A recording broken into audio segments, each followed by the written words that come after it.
sorry about that. I got cut off because my door knocked and I didn't have my button on the pause. I had the button on the stop, which meant that instead of pressing pause like I meant to, I pressed stop, which meant my video just stopped. So this is part 2. Thankfully I'd finished all of my sensory box itself, like that's what was in there. But there are a few sensory things that I use daily that aren't in a box, either because they're too big or because they're literally something that if I didn't have around me I would feel really weird about it. So as I was saying before I got rudely cut off, one is my swing, which is this. It's a different swing from the one I used to have, because the one I used to have was like a hammock. This one's more like a cocoon, and I can sit inside of it.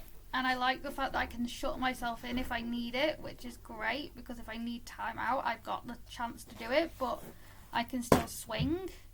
Although currently it won't swing because my laundry thing is behind it, and my dad's toolbox is behind it, because I've had to put a few new things up this week. Another thing that I tend to use as a sensory thing is a dressing gown. This one I've had for about 4 years now. It's white and it's fluffy. And it's fluffy on both sides, which for me is a bonus because I really like fluffy and soft. And I got it, I believe, in Primark. It's not that tall, but long even, that's the word I was for, not tall. But it is very soft, and that I find very calming. Sorry, I'm looking for where it says on the tag, if it says where it's from. Oh, it's rubbed off, but yes, it is from Primark.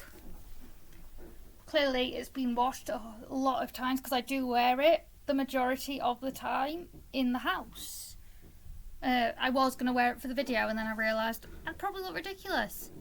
Because I don't want to wear my pyjamas. I don't want to look like I'm wearing pyjamas in a video. Again, because that has happened. And it doesn't look great. Next are, well, these are usually on my bed, but I had to, because I got a new bed because my other one decided to break on me, I had to remake my bed, which meant taking everything off. So I've just left these in here for now. Blankets! I wrap myself in them, I stroke them, I wrap myself bigger in them, like, I use them as comfort items basically, but they're also a sensory thing.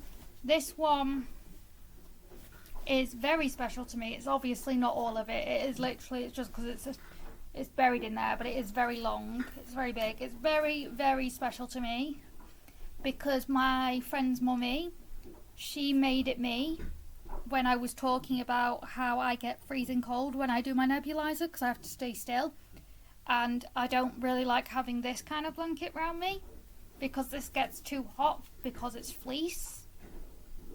This, however, is like patchwork. I don't know what it's made of, but I really enjoy it. And I really like the fact that it says, "Sending hugs in a quilt, sewn by Susan Stone." Like, that's her mum's name. I love this quilt. Usually it's on my bed, but again, I've been using it, so it's currently here. Let me think, is there anything else? Obviously, again, weighted blankets is something I use daily to help me with my sensory processing and my anxiety that comes with my autism and NLD. I do have a weighted blanket down here, and literally it's right behind me, but the reason that I'm not pulling it out is because it's quite heavy. It's 28 kilograms and it's pink. So I don't move it. And the very last thing, well, I say last thing, there may be more things that I think of, if I do think of them, and it's worth a video, I will do another video. But the very last thing, other than like crayons and the things you can see above me, which are just like sensory steps, and the two like red and white things, are seizure first aid steps.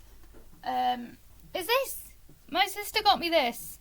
Yes, it looks like a box of fabric to you lot, but it's a sensory body sock, and I love it to bits. I can get inside it and get in it, and it calms my sensory system down. And because it's stretchy material, but it's not like... I'm trying to find the end. That's what I'm trying to do. I'm trying to find the opening. Because it's stretchy material, but it's not boiling hot, I don't overheat. I actually stay quite cool. I don't sleep in it because I don't think I'd feel safe, but I do sleep in under something similar, which I have showed in a different video that's purple. But I get in it, and then my arms go through what is basically like a big triangle where your arms and your legs go through, because this is an armhole, it looks like that. And then this is a leg hole, and it looks like this. And it's pretty similar. And it's one of the best things I ever asked for from my sister. And I love it to bits. And I use it almost daily to help me regulate myself. Especially if I get really tired and stressed. Or when support's here and I just need to like calm down before I explain something. I go in that. It works wonders. Honestly, one of the few things that I use regularly that still gets used, that doesn't get broken, other than the dog, who is a portable sensory toy, according to my occupational therapist. Said dog is currently sat on my sofa because the stranger that had come to do our heating, electrical, something or other, has gone now. And before anyone worries, I knew it was happening. They'd texted me before, and he had ID on, so I knew he was from the place that I got help from. The housing association, that's the word. So it was okay. Jake is now quite happy on the sofa.